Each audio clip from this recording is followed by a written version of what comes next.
கடைக்குள்ளே இருக்கிற கல்லாப்பட்டியை கடைக்காரன் பூட்டி பூட்டி திறக்கிறதை விட மோசமாக தான் இப்போ இந்த ஹார்முஸ் கடல் பாதிப்பாட நிலைமை இருக்குது.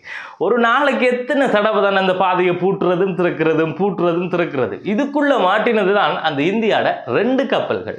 ஹார்முஸ் பாதையை கடக்கக்குள்ள இந்தியாவோட 2 கப்பல்களுக்கு ஈரான்ட இந்த IRGC இராணுவ படைகின்ற நேவி துப்பாக்கி சூட்டு பிரயோகம் நடத்தின ஒரு தகவல் வெளியாகி இருந்துச்சு. அது சின்ன கிண்ண கப்பல் இல்லை, VLCC என்று சொல்கிற, அதாவது இந்த வெரி லார்ஜ் க்ரூட் கேரியருங்கிற மிகப்பெரிய ஒரு கப்பலுக்கும் சேர்த்து தான் அந்த தாக்குதல் நடந்திருக்கு. அந்த நேரத்தில் அந்த ஷிப்பில் 2 மில்லியன் பெரல் க்ரூட் ஆயில் இருந்திருக்கு. அதை ஈராக்கில் இருந்து தான் அந்த ஷிப் எடுத்துகிட்டு வந்திருக்குன்ற ஒரு தகவல் வந்திருக்கு. இந்த சம்பவம் எங்கே நடந்திருக்குன்னா ஓமாண்ட கடற்பரப்பில் இருந்து வடகிழக்கு பகுதியில் தான். அந்த டைமில் அங்கே என்ன நடந்துச்சுங்கிறது சம்பந்தமான ஒரு ஆடியோ ரெக்கார்டு இப்போ வெளியாகி இருக்கு. அந்த ரெக்கார்டில் என்ன சொல்லப்பட்டிருக்கு, அதுக்கு அந்த ஷிப் இந்தியா ஷிப்போட கேப்டன் என்ன சொன்னாருங்கிறது சம்பந்தமாக தான் இந்த வீடியோவில் நம்ம தெளிவாக பார்க்க போகிறோம்.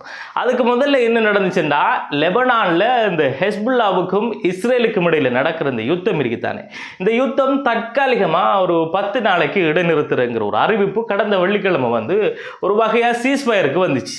அதுக்கு பிறகு இப்போ ஈரான் என்ன செய்கிறாங்கன்னா, அந்த ஹார்முஸ் கடல் வழிப்பாதையை திறக்கம்னு சொல்லி அறிவிக்காங்க. அறிவிச்சிட்டு அந்த பாதையை முழுமையாக திறந்து அங்கே இருந்த அந்த கப்பல்கள் எல்லாம் இருக்குத்தானே, அதை அந்த பாதையால் போகிறதுக்கு அனுமதியை வழங்கிட்டாங்க.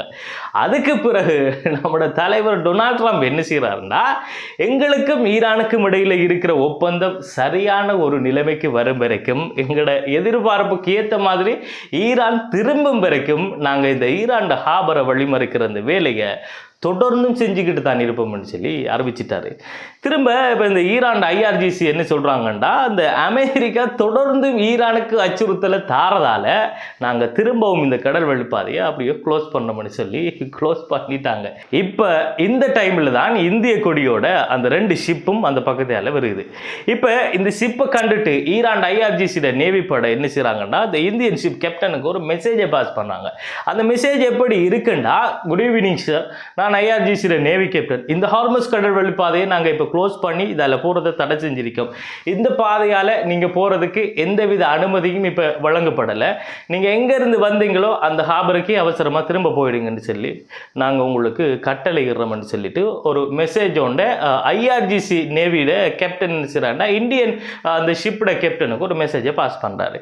இப்போ இந்த மெசேஜுக்கு பதில் சொல்கிறாரு இந்தியன் ஷிப் கேப்டன். எப்படின்னா, okay, I copied your message, இந்த வழியால் போகிறதுக்கு நீங்கள் எங்களுக்கு அனுமதி வழங்காததால் நாங்கள் திரும்ப போகிறோம், இது சரியா சார்ன்னு சொல்லி இந்தியன் ஷிப் கேப்டன் கேட்காரு. அதுக்கு இந்த IRGC navy captain yes sir என்று ரிப்ளை பண்ணுறாரு. அதோட அந்த ஆடியோ முடியுது. இவங்க இப்படி பேசுறதுக்கு முதல்ல அந்த கப்பல் அந்த வழியால் வந்திருக்கு, அதாவது இந்தியோட தேசிய கொடியோட அந்த கப்பல்கள் அந்த வழியால் வந்திருக்கு. வந்த உடனே அதை நிறுத்தணுங்கிறதுக்காக ஈரான் கன் போட்ஸ் என்ன செய்யுதுன்னா, அந்த கப்பலுக்கு முன்னால் ஃபயர் பண்ணியிருக்கு. கப்பலுக்கு படுற மாதிரி ஃபயர் பண்ணல, கப்பலுக்கு முன்னால தான் ஃபயர் பண்ணியிருக்கு. இதை ஒரு வார்னிங் ஷூட்னு கூட சொல்லலாம். இதால அந்த கப்பலுக்கும் அந்த எந்தவித ஆபத்தும் இல்லை, அந்த கப்பலில் வந்த ஆட்களுக்கும் எந்த ஒரு சேதமும் இல்லை. அதுக்கு பிறகு இந்தியாவோட தரப்பிலிருந்து இந்த சம்பவத்தால் இந்தியா கவலையில் இருக்கிறதாகவும், அந்த கடல் வழி பாதையில் இந்தியாவோட கப்பல்களின் பாதுகாப்புக்கு ஈரான் உத்தரவாதம் வழங்க வேண்டும் என்றும் இந்தியாவோட தரப்புல இருந்து ஈரான் இந்த தூதுவர்கிட்ட சொல்லியிருக்காங்க. இதான் இதுவரைக்கும் அங்கே நடந்தது. மேலும் இது தொடர்பான புதிய தகவல்கள் உடனே கிடைக்கப்பெறுகின்ற போது அதனை உடனுக்குடன் வழங்குவதற்கு நான் தயாராக இருப்பதா. என்னுடைய இந்த முயற்சிக்கு நீங்கள் ஆதரவு தெரிவிக்க வேண்டும் என்றால் ஹசன் கேலரி எனப்படுகின்ற என்னுடைய யூடியூப் தளத்திற்கு சென்று அதனை சப்ஸ்கிரைப் பண்ணுவதன் மூலம் உங்களுடைய முழு ஆதரவையும் எனக்கு வழங்க முடியும் என்பதையும் கூறிக்கொண்டோ, மேலும் இது போன்ற சுவாரஸ்யமான அடுத்த காணொலியில் உங்களை வந்து சந்திக்கும் வரை இந்த காணொலியிலிருந்து விடைபெறுவது அப்துல் லத்தீப் ஹசன் நெஸ்வி.